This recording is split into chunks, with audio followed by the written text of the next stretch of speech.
Quero desejar uma boa noite a todos e todas. Amém. Agradecer muito aos irmãos e irmãs que oraram por mim. Na quarta-feira eu não passei bem à noite. Fui para a Unimed, achando que ia morrer. Eu sou doutora pelo Google, eu não estava me sentindo bem. Comecei a olhar os sintomas e disse, vou para o Google. E comecei a colocar os sintomas que eu estava sentindo. E fiz uma leitura. Estou começando um infarto. Eu juntei os sintomas todos e disse, é um infarto, minha gente. Infarto em mulher é diferente, não é como os homens. E quando eu analisei o que eu estava sentindo, eu disse, vou infartar, não é para o remédio. Eu mesmo dei o diagnóstico. E cheguei lá, os médicos fizeram tudo, olhou e só ali. E fui bem atendida, graças a Deus. Um clínico bem ambicioso. Ele disse, aqui eu não brinco. Realmente é muito estranho esses sintomas, vamos olhar. Ele foi generoso comigo. No final ele disse, sua pressão está ótima, suas batimentos cardíacos, ainda fez elétrico, tudo. Depois ele disse, me conte aí como é que você está. Eu falei um pouco para ele, aí ele disse, eu acho que isso é ansiedade, é querer me botar já no soro com aquela medicação. Você vai sair daqui boa, vou acalmar você. E na verdade eu dei uma fugida na Unimed. Ele me deu a guia para ir, o soro, para tomar, tipo assim, remédio calmante. E eu fugi com a Ana, porque a Ana estava me acompanhando. Eu disse, Ana, já faz de conta que vai para lá e foge. E fugi, não tomei a medicação que ele passou, mas tomei outra medicação. Fui para a Barra de Santo Antônio. Fiquei lá 4 dias, foi? Quinta, sexta, sábado, domingo. 4 dias. A ansiedade melhorou. Eu já acho que eu estou ficando boa, né? Agradeço o cuidado, né, da Roberta, que cedeu a casa dela em Marcos, que foi o meu hospital. Lá eu consegui melhorar. E foi a partir disso, dessa experiência, que levei todo o sol do mundo para levar lá o gelo dos Estados Unidos. Eu aproveitei o sol para levar um pouco de calor. Mas no segundo dia na Barra de Santo Antônio, eu acho que na quinta-feira pela manhã, Marcos, Roberta, a filha deles, o namorado dela, as meninas, o namorado, estávamos juntos e fomos à praia. Uma praia bem assim, descampada, a gente não podia ir para o restaurante que era caro, levando nossas coisas para não gastar muito, e faltava uma sombra para a gente poder colocar nossas coisas e ficar um tempinho ali. Quando a gente chegou, tinha uma sombra pequena, num lugar coberto, assim, de palha, e uma outra imensa, que tinha uma avó e a calma. E 6 crianças pequenas. Ela tinha chegado antes da gente e ocupou esse espaço da grande sombra que tinha um lugar até para sentar e colocar as coisas. Quando ela viu a gente, chegou com quase 15 pessoas procurando uma sombra, ela imediatamente disse, ei, venham para cá, eu vou para lá. Porque aqui para vocês, aqui a sombra é grande, então vocês estão num grupo maior, eu estou num grupo menor. Com 6 crianças, ela foi para a barraquinha que tinha menos sombra, não tinha lugar para colocar as coisas, e cedeu para que o nosso grupo ficasse. E como aquilo me moveu, e eu disse bem assim, eu preciso ainda ter esperança na nova criação, na humanidade. E daí veio a pergunta que eu quero que a gente medite nessa noite, a partir do nosso texto que está nos guiando nesse ano. Que evangelho nós vamos ler em 2017? Que evangelho nós vamos viver em 2017? Que evangelho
vida.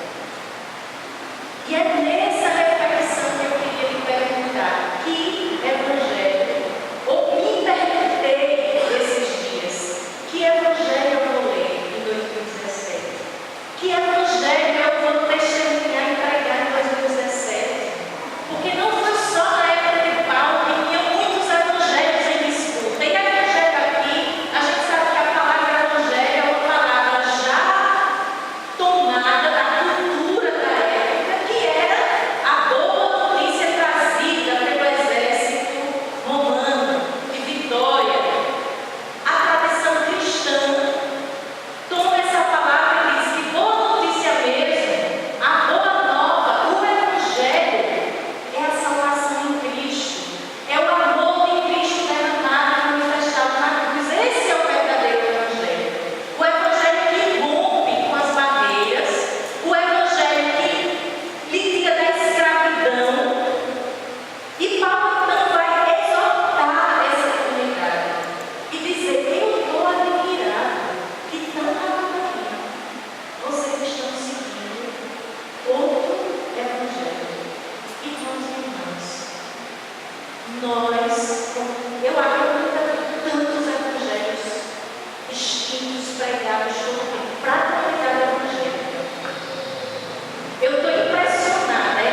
visão.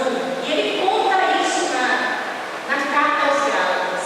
Foi a experiência graciosa de um encontro com Jesus no caminho que eu descobri que havia um outro evangelho, o evangelho da graça, do amor, da liberdade. E é esse evangelho que ele passou muito tempo pregando aos Gálatas. Mas quando ele foi embora, essa expressão aparece aqui na carta aos Gálatas. Um pouco de fermento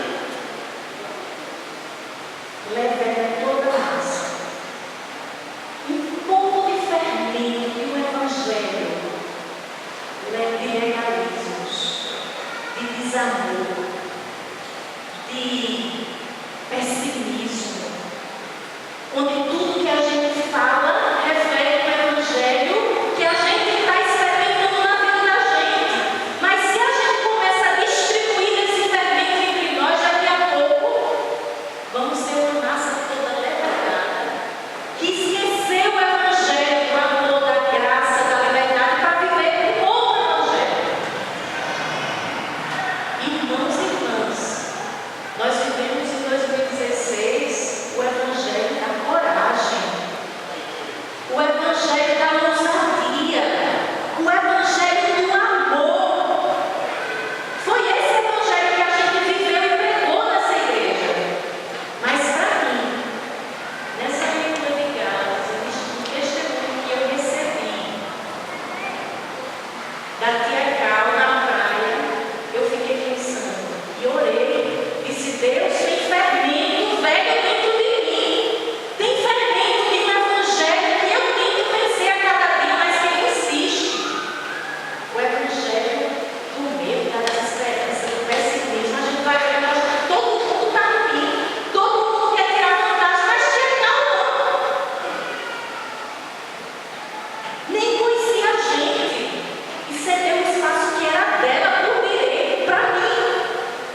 Eu preciso acreditar no evangelho da vida, do bem, que existe esse bem espalhado, porque Deus reside aí. E a gente precisa abrir os olhos para ver. Nós tivemos um ano onde nós vivemos, pregamos, testemunhamos esse evangelho do amor e da liberdade, mas a gente precisa ter cuidado, porque o fermento, às vezes, de um outro evangelho, ele está sempre presente. Se ele encontra uma massa que assimila e vai distribuindo, a gente começa a ver a massa se alterando de novo. E é isso que Paulo vai pregar aos Gálatas. Porque vocês tão rapidamente estão voltando atrás.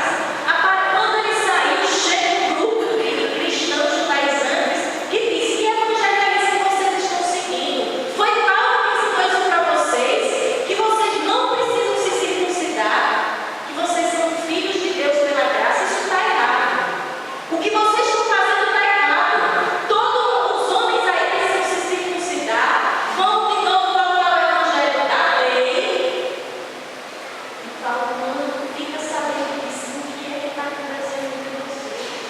Por que tão rapidamente vocês estão abrindo mão do evangelho que eu vos anunciei? E aí ele fala isso teoricamente, ele fala dele mesmo. Quando por tanto tempo se prendeu no evangelho da lei e descobre o evangelho da graça de Cristo. Irmãos e irmãs, a palavra simples que eu quero deixar para os irmãos, não, para mim mesma, nessa noite, é um pouco na mesma advertência, talvez um pouco de alerta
E eu queria dividir com vocês, com a minha comunidade de fé, essa experiência e dizer assim: nós podemos escolher que evangelho de 2017 nós vamos viver, ler e pregar.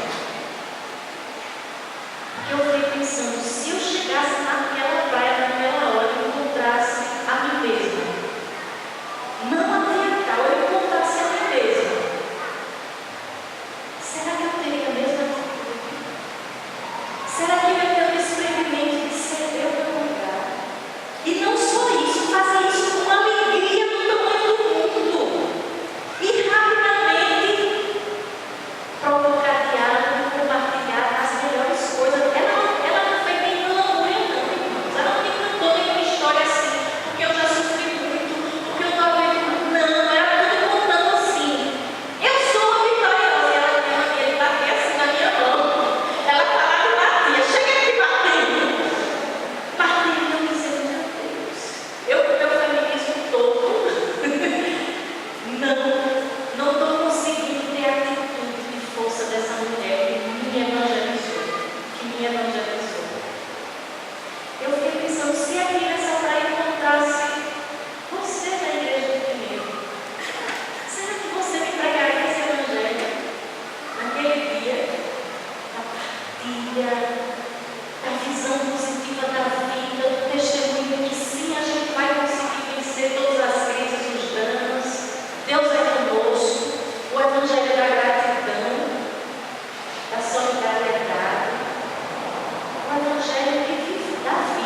Você escolhe. Se você vai ficar na dúvida toda vez. E você é do Pinheiro, e lá ouve música do Branco, e aquele irmão que toca no trabalho de bateria, toca na noite de Maceió, e lá vocês podem usar essa calça, e lá você pode para isso, e lá isso, e lá peguei, e lá tem isso, e lá tem aquilo, você pode ficar na Europa e deixar que o fermento, o evento da massa. Ou você pode dizer o seguinte: tem, acaba até com o seu. Irmãos, a palavra da pastora Lódia, há mais de 10 anos atrás. Não estamos construindo uma igreja para quem está procurando a igreja mesmo tem que fazer. Porque a igreja para a gente comum e igual não falta, preocupada só com o cifrão. Nós queremos ser igreja para quem não encontra acolhimento na sua forma de ser e adorar a Deus. Se você conhece alguém que está órfão desse evangelho, convide para caminhar conosco em 2017, em nome de Jesus. Amém? Vamos ficar de pé? Quem é que a gente tem essas mãos? Por favor. Vamos dar as mãos em nome de Jesus. E nós vamos encerrar com essa canção. Deus acabou de cantar. Sua vida de oferta a Deus. Agora não deixe de ter outra coisa que fosse você não. Mas na igreja não pode, mas na vida pode.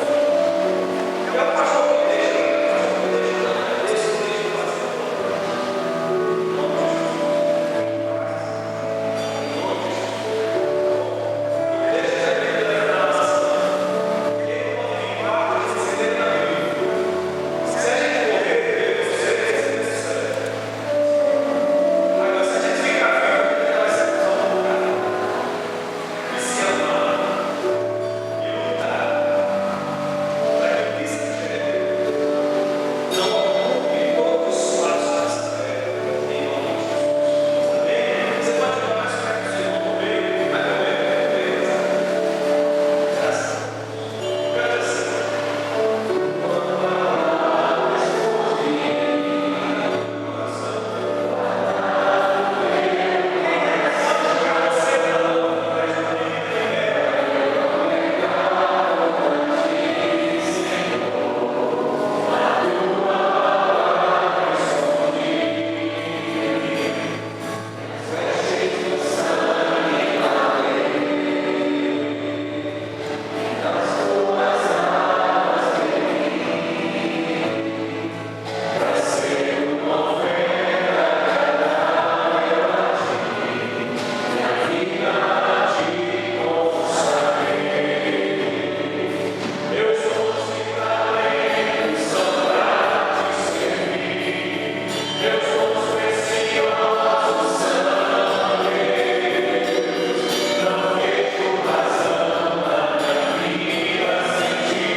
Senhor Jesus, como disse a tua filha, e eu recebo a tua palavra, em 2016, no meio do recrudescimento de direitos, no meio desse crescimento do conservadorismo louco, no meio de uma igreja evangélica quase talibã, que quer controlar a vida privada das pessoas condenadas ao inferno, porque não come isso, porque é isso, porque é aquilo.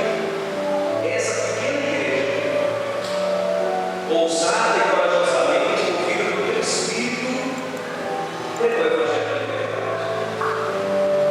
Mas a gente não pode, como disse o apóstolo, usar a liberdade para curtir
liberdade, porque o apóstolo Paulo escreve, a liberdade, Cristo nos deu.